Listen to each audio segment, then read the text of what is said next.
Bernie Burns, and I am the writer and director of Red vs. Blue. This fine young gentleman to my right and your left is Jeff Ramsey. Jeff Ramsey. I wanted to introduce him, but I let him introduce himself.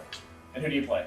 I play the character Griff on the popular web series Red vs. Blue. And we are going to take you on a quick tour of our new, at least new to us, Rooster Teeth offices. We've been here about how long now? I'm going to guess about 3 months. 3 months. Corporate world headquarters. Have we been here that long?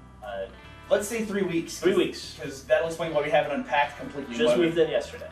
This is the original Red vs. Blue. It is. Proof of concept. That's the lead singer of the Bare Naked Ladies, Ed Robertson.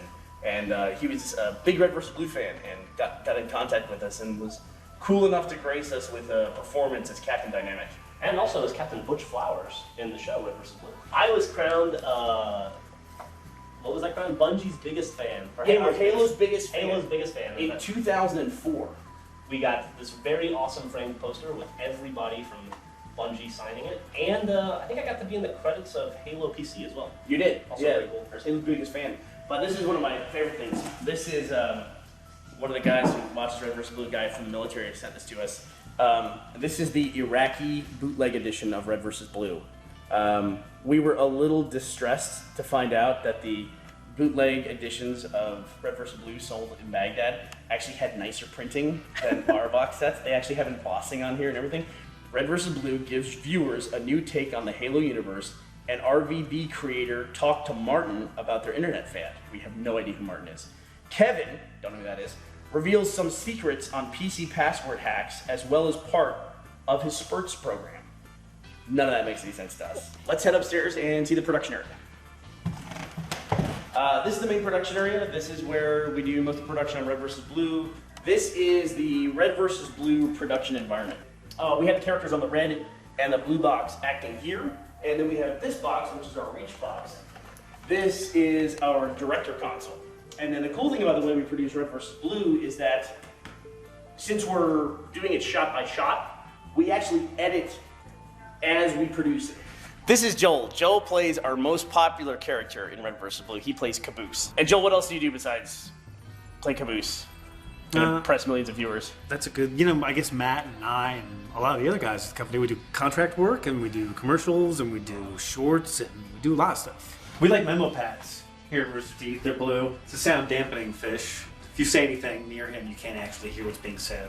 This, unfortunately, is one room we're not going to be able to take you in. This is the writer's room, and we actually have stuff up here. This is our one secret room that we can't visit today. Moving on. This is the Achievement Hunter World Headquarters. There's our wall of video games on the right there. So, Jeff plays a ton of video games for a show he makes for us called Achievement Hunter. How many games do you think you play in a year? Oh, gosh. 60, 70, most of them.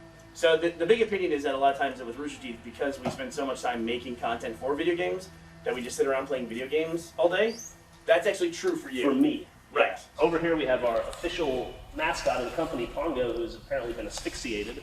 That's for legal reasons, maybe we shouldn't show that. No, he's fine. Inflatable turkey. Every office needs one. Every office has to have one. This is where we do a lot of our live action productions in here. If you ever watch the Rooster Teeth shorts, we did all of the DMV sketch in here, even though it was a couple things here. I would love to, thank you. Griffin. So this is Griffin. She's in charge of keeping all of our different kinds of scissors well organized. That's what she does. She's a writer slash set designer slash costumer slash makeup TV slash host. props slash whatever. So a lot of stuff. But she's responsible for everything you saw on that prop table over there, and of course, the cool door that you made just recently. But honestly, it's mostly about the scissors. Right. Yeah. That's been primary decision. We basically have to have placeholder props for whenever we're doing mocap. And Jeff has a Halo assault rifle, and this is a brute shot because one of our main characters was a guy who held a brute shot. So we have to be able to mimic the motions as we come from machinima into full animation, and this is the way we get it done. You want to do sound?